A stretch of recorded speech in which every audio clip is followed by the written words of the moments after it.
The prairie lay flat as a held breath. The sky stretched in one unbroken pane of dying light. Heat shimmered over the dirt track, the air thick with the slow hum of cicadas. In the shallow gold of evening, a rider in a dust-stained coat reined at the gate of a modest clapper house, its porch boards silvered by years of wind and sun. The postmark on the envelope he carried was from far west, beyond the nearest railroad line, where land rolled out like the bones of the earth itself. She took the letter in the kitchen, the light from the small window drawing a thin halo across her hair. The paper was heavy, the handwriting deliberate, each loop and stroke bearing the patience of a man used to weighing his words before speaking them. He wrote of cattle, of a homestead needing a woman's hand, of winters that bit bone deep and summers that cracked the ground. There was no poetry in the lines, only the plain offer of a life, marriage, shelter, a name tied to the soil. Yet between the sentences hung something else, loneliness that had worn itself into habit. She read it twice, eyes slowing over the description of the house he had built with his own money, the acres he had wrestled from drought and dust. She could almost smell the cured leather, hear the lowing of cattle against the wind. But her mind caught on the phrase, a strong, capable woman, as though it were demand disguised as praise. She made the journey days later, drawn less by hope than by curiosity. The road to his land was a ribbon of packed clay bordered by tufts of brittle grass. When she first saw him, he was standing beside the corral fence, a broad-shouldered figure framed against the orange flare of sunset. His body carried the heft of years at a table rather than in the saddle, though there was a steadiness in the way he planted his boots, as if the ground itself acknowledged him. His face was sun-creased and shadowed beneath the brim of his hat, his eyes unreadable in the last light. He greeted her with a voice like gravel and water, roughened, yet measured.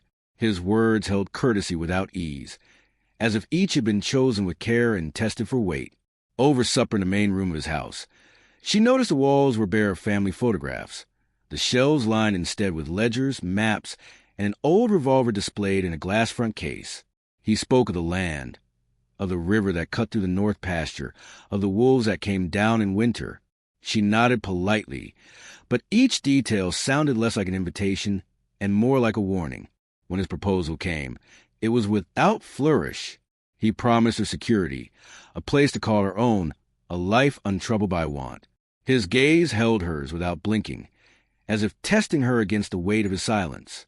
For a moment she pictured herself there, waking to the smell of coffee on the stove, the low murmur of cattle, the wind brushing against the eaves.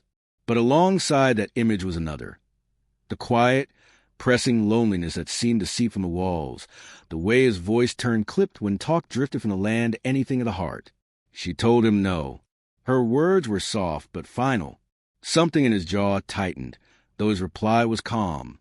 "Then I thank you for your honesty," he said, but there was a shadow in his tone, the kind that could linger. As she stepped outside, the wind rose, sending a scatter of dust across the porch. He followed her to the gate, his figure a silhouette against the porch light. "This land," he said, almost to himself, "remembers its debts." The ride back was long, the moon a pale coin slipping between clouds. She thought of the way his eyes had followed her, not with anger, but with the steadiness of a man unused to being refused. At home, she found her younger sister awake, sitting by the cold hearth with her knees pulled to her chest. The letter lay between them on the table. She asked questions quietly, but listened more to what was not said. The promise of the ranch, the shelter it could offer, the respectability it could provide, it all clung to her thoughts like burrs. She was not yet 20, and the town had begun to look at her with that pitying edge reserved for women without prospects. The decision took root silently. Before dawn, she began to pack. Her hands moved quickly, folding her few dresses, tucking away the ribbon she kept from their mother, wrapping it in a kerchief. In the dim light, her face was pale but set. She left a note, no justifications, no explanations, only a few lines to say she was going west. When the first light spilled over the horizon, the stagecoach was already on the road. Its wheels cut deep ruts in the morning mud, the sound of hooves muffled by the fog, clinging low to the ground. Inside, she kept the letter folded in her palm, as if holding on to it could steady the tremor she felt in her chest. Behind her, the house grew smaller until it was only in the endless plain, and ahead, the land opened wide, offering both promise and peril in the same breath. The coach rattled to a halt in a haze of red dust, the sound of straining harness leather fading into the restless hiss of the wind. She stepped down into the grit, her boot sinking slightly into the packed earth. Before her, the ranch rose out of the prairie like a fortress. Timber walls weathered the color of storm clouds, windows narrow and dark, a wide porch stretching the length of the main house. The air smelled of sun-baked soil and cattle, with a faint undercurrent of wood smoke drifting from the chimney. The rancher was already there, waiting at the bottom of the steps. His figure seemed larger in daylight, a broad shape, casting a long shadow across the yard. He tipped his hat in greeting, but the gesture felt more measured than warm. His eyes, pale as winter sky, slid over her like someone taking stock of a stranger's worth. He offered his hand, and when she placed hers in it, she felt the callous and weight of a man used to gripping reins and shovels, not the delicate clasp of polite company. Inside, the air was cooler, shaded from a midday sun by thick curtains.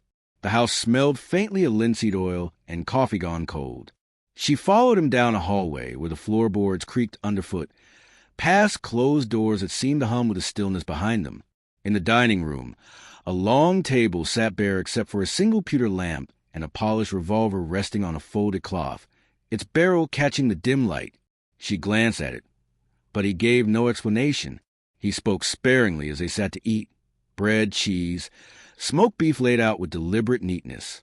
The silence between his words was filled with the muted sounds of the ranch beyond the walls, a gate clanging shut, the lowing of cattle, the metallic knock of a far-off hammer. She answered his few questions about her journey, offering only what was necessary. It was not shyness that kept her speech measured, but the growing awareness that every word would be weighed.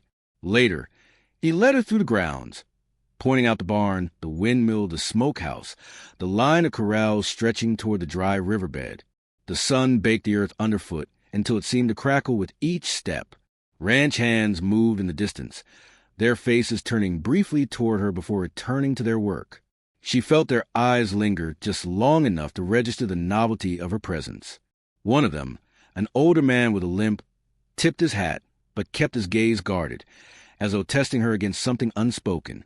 At the far edge of the property, a shed stood apart, its walls weathered and its door secured with rusted padlock. He mentioned it only in passing, calling it storage for tools. The words were casual, but his glance lingered on the lock before turning away. She filed it quietly in her mind, sensing that some part of the ranch's truth lay behind that door. In the evenings, the house took on a different shape.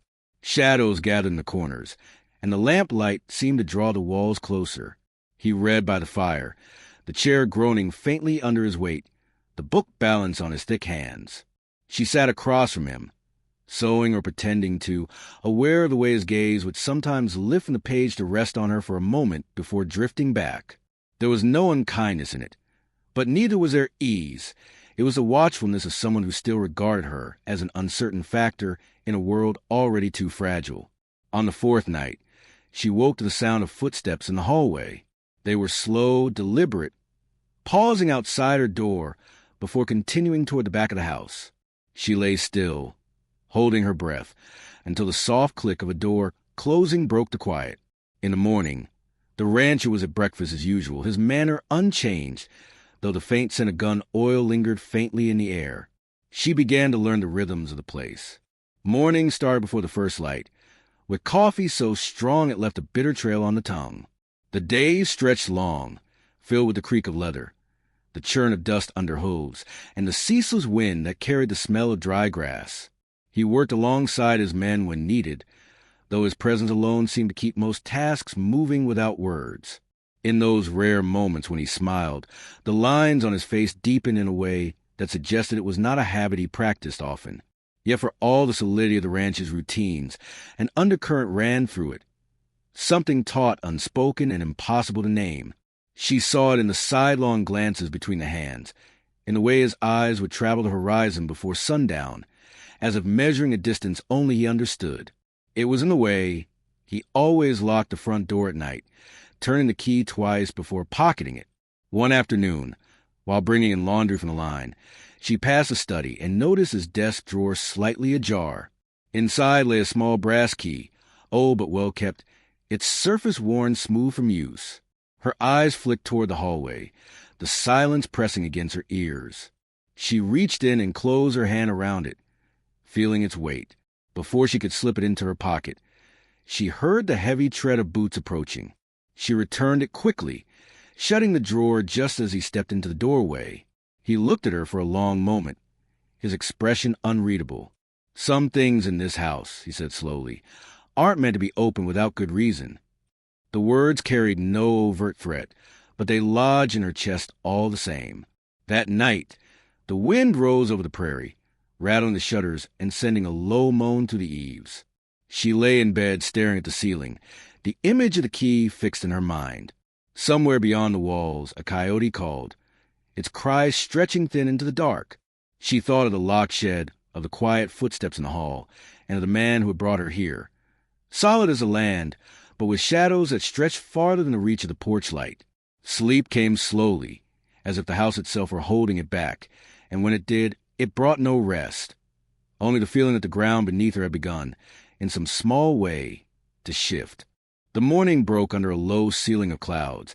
The light washed in and gray across the prairie. She found him already at the table, the steam from his coffee curling into the dim air.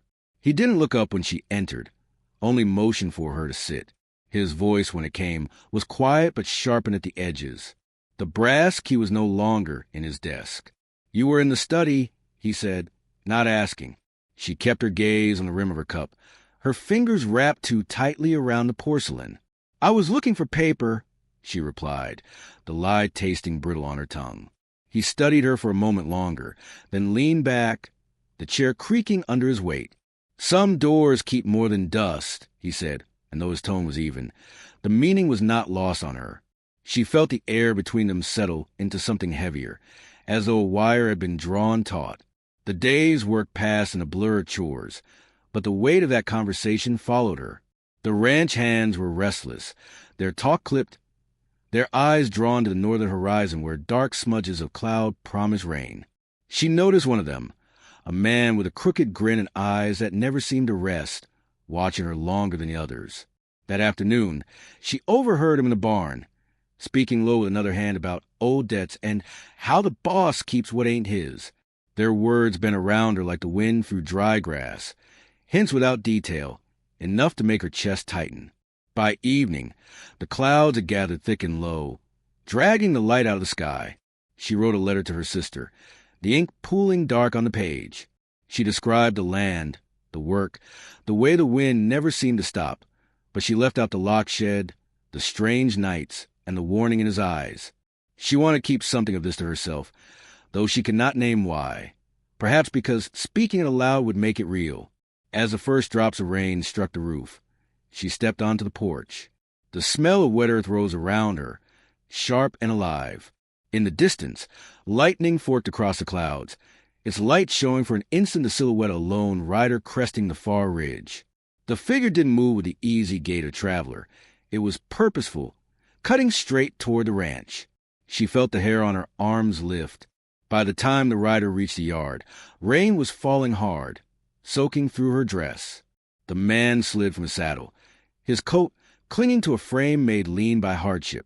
His face was drawn, a thin scar cutting from temple to jaw. He asked for the rancher by name, his voice low, but carrying under the rain. The rancher appeared in the doorway, no surprise on his face. Without a word, he stepped down into the mud, his boots sinking deep. They stood close, speaking too softly for her to hear over the drumming rain, but she caught fragments, land, brother, stolen. The rider's hand hovered near the butt of his revolver. The rancher's jaw worked, but his voice stayed steady. Whatever was between them was old and not yet settled. When the rider turned his gaze toward her, it was like being struck by a cold wind. He looked at her not with curiosity, but with a knowing that made her uneasy. Then he swung into his saddle and rode off into the dark, leaving only the churned mud and the echo of his presence behind. Inside, the rancher shook the water from his hat, his expression unchanged but his shoulders tight. He poured himself a drink without asking if she wanted one, swallowed it in a single throw, and set the glass down hard enough to rattle. She wanted to ask who the man was, but the silence he wrapped himself in felt like a wall she was not ready to climb. The rain kept on through the night, steady as a heartbeat. In her room, she lay awake listening to it, her mind circling the scraps she had gathered. The warnings in the hands, the padlock shed, the key in the desk, the rider in the storm. Each piece felt like part of a picture she could almost see if only she dared to fit them together. Somewhere in the dark, she thought she heard the faint sound of boots on the porch again, but when she went to the window, there was only the silvered rain falling across the yard. She stayed there a while, watching the horizon, waiting for a shape to emerge from it, knowing in her bones that the rider would return, and that when he did, the ground under this house would not hold steady for long. The rider came back at dusk, not alone this time. 3 others trailed behind him, their horses moving in tight formation, the smell of wet leather and gun oil carrying on the wind ahead of them. The light was fading fast, the sky bruised with the last smear of sunset, and the air held that charged stillness that comes before a storm. She stood on the porch as they approached, her hands tightening on the railing, feeling each hoofbeat in the boards under her feet. The rancher stepped out beside her, his face shadowed beneath the brim of his hat. He didn't glance her way, but the way his hand rested near his holster told her enough. The lead rider reined in just short of the porch, water dripping from the brim of his hat. His voice was steady, but it carried the kind of anger that had been kept alive for years. He said the land they stood on had once belonged to his brother, that it had been taken during a dry year, when men were desperate and the law turned its face away. He said he had proof, though what he wanted now was not a court's judgment but a reckoning. The rancher didn't deny it. His voice, when it came, was low and even almost weary. He told her without looking at her that the story was not clean, that some of it was true and some twisted by time. There had been a dispute, a fight, blood spilled on both sides. He'd taken the land because leaving it meant watching it die, and maybe he'd told himself that was reason enough. But the truth, he said, was heavier than the dirt they stood on. The rider gave him until nightfall to choose, walk away and leave the land, or stay and defend with whatever was left in him. Then he turned his horse, his men following, disappearing into the darkening fields like wolves melting into tall grass. When they were gone, the rancher leaned against the porch post, his breath slow and deliberate. "You can leave now," he told her, "before this gets bad." She could see in his eyes that he meant it, that he'd already made peace with what was coming. But leaving meant turning her back on the land she'd begun to know, on the life she'd stepped into, for better or worse. It meant abandoning him, whatever he had done, to face the night alone. The lamps inside flickered as the wind rose. She found herself in the study, opening the glass front case and taking down the rifle she had noticed on her first night here. It was heavier than she expected, the engraved initials catching the light. She carried it to the porch without a word. His eyes followed the motion, and for the first time since she'd met him, something like surprise softened his face. The storm broke with the first gunshot. It came from the tree line, splintering the porch rail near her hand. The rancher moved fast for a man his size, returning fire in short, controlled bursts. She dropped to one knee, the rifle snug in her shoulder, the sound of her own breath loud in her ears. Figures moved in the shadows between lightning flashes, closing the distance. The fight was close and loud and dirty. Muzzle flashes toward the dark open in brief, violent bursts. She saw one of the attackers go down, another circling toward the barn. The rancher fought like a man with nothing left to lose, steady and deliberate, each shot an answer to some old question. At one point, she thought they'd driven them off until the lead rider emerged from the dark, revolver raised. The rancher stepped into the open, drawing the fire toward himself. The shot hit him in the side, knocking him back against the porch post. She didn't remember aiming, only the weight of the rifle in her hands, the kick against her shoulder, the sudden stillness after the rider fell. Rain began to fall again, then at first, then harder, washing the blood into the mud. She knelt beside the rancher, his breast shallow, his hand gripping hers with surprising strength.